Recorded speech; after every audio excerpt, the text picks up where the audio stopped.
One of my favorite off-season content segments that the good folks over at CBS do is a list of, top 25 coaches. They do candid coaches.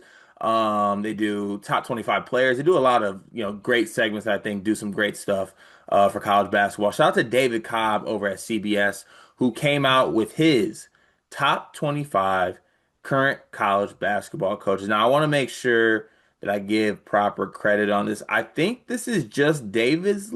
No, I'm sorry. This is voting from Gary Parrish, Matt Norlander, Kyle Boone, David Cobb, Cam Salerno, and my guy Isaac Trotter. Great list of guys right there. Great basketball minds. I really enjoy all those guys' work.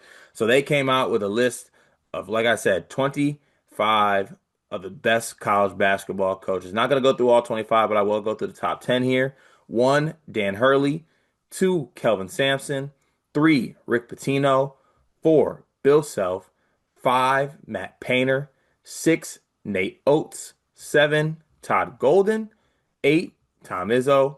Nine, Mark Few. And 10, Scott Drew. Now, Riley, I know you got the list of the rest of the coaches up here, but I want to hmm give you a chance to talk about this. What do you think about the top 10? And then maybe we'll work our way outside the top 10 on some other teams. Top 10, I see the case for most of these guys. At this point, I would say I'm a little skeptical of Scott Drew. Like you can make the case because he has a title, the way he elevated that program, but he hasn't been back to the second weekend since 2021. That scares me a little bit. I don't love the Baylor roster this year. I just don't know if I would confidently put him in the top 10. Golden at 7 behind Oates. Don't know if I agree with that. Again, I see the argument just because Oates has sustained excellence for a little bit longer, but Golden winning a title to me that puts him ahead. I know that might sound a little like counterintuitive or contradictory based on what I just said about Drew, but there's a difference between winning one last year, winning one 4 years ago, as asinine as that might seem. And I just think when you factor in what's happened since then, I don't know. I just feel more confident in Golden right now. Patino at 3, I thought seemed like a touch too high. I still think I would take Self, Golden, Oates, and Painter ahead of Rick Patino at this juncture of his career. Definitely see him Yeah. as a top 10, maybe What even. what what Draymond say to Paul Pierce? You still chasing that farewell tour? I don't know you like that. Thought you was See, Kobe. yeah, like Patino's trying to get one more and one more feather in his cap. Maybe St. John's does something special this year, but I don't know about that. If you were telling me I could pick if it's just like a 1 year deal, not even you have to build a program, but if I got to take the Carolina roster and give it to Patino or Self, Golden Oates or Paint, I think I would take the latter four before him. Yeah, I think that's fair to say. And look, I think that, when you're in the top 10, it's like those are 10 coaches that deserve to be there, right? You Right, can you right. can maybe move them back, but it's all certified top 25 coaches in the sport. I'm with that 100%. The one that really just didn't sit right with me is Todd Golden being behind Nate Oates, given what Todd Golden has done. I mean, he just turned 40 and was it his fourth year at Florida? I think it was only his Third? second. No, it's his third. It's third. Third. In his They didn't third make the tournament his first year, lost in the first round of second year, won it all in year three. Yeah. So in his third year, he took this Florida team and and won a national championship. With a low budget too. Like I don't think Florida Walter Clayton probably made good money last year. I think the rest were all probably like team friendly deals if you want to put it in those terms. Right. So I mean, that's the one that I guess sticks out to me. I got to ask you this, given our following, Matt Painter, right at five. Do you think That feels right for me. Yeah. that feels about Like right for me too? I don't really have too many complaints about that. I said, I would bump him ahead of Patino, so that moves him up to 4. But I could still see the argument if you really want to make it. Yeah. And here's one that I don't feel great about doing, but I kind of want to do, unfortunately. We are given the body of work that we have seen so far, right? Like just Mhm. kind of the success so far.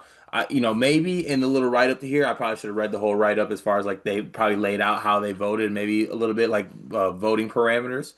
Um, We're not a parameters podcast. I didn't read any of those either. okay, then we're not parameter in this. I love Mark Pope. He made a Sweet 16 for the first time in his career, and he's the 16th best coach in the sport.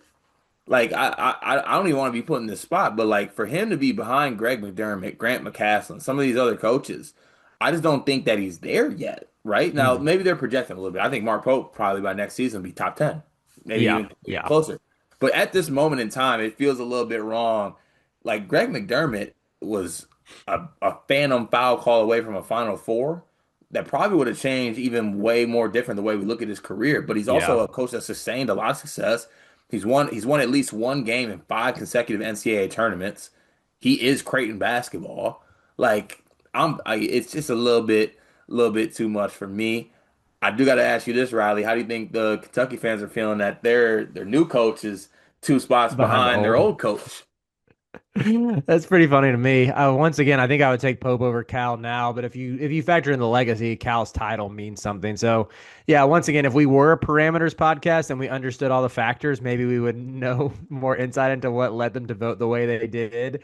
I try to you got to balance it where it's like Patino's titles matter, Drew's title matters, Cal's title matters, but how much do you factor that in versus what they've done recently? I get Cal got some mojo back last year, making the Sweet 16, and like that backcourt looks special right now to where maybe he will justify this ranking. I just think of it in terms of like if you gave me my choice of a coach right now just for 1 year. So you take out like the program building. Where did Mark Few end up on this list, by the way? I don't think we mentioned his name Mark yet. Few was number 9.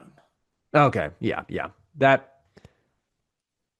I mean, is that even a little low for Mark Few? If you gave me 1 year of Mark Few in Chapel Hill Probably this year, given the success he had, like that's yeah, man. Like he's made championship games and Final Four. Like to be honest, with you, I hate that I'm putting this spot. Nate Oates got a hell of a bump on this list. yeah, yeah.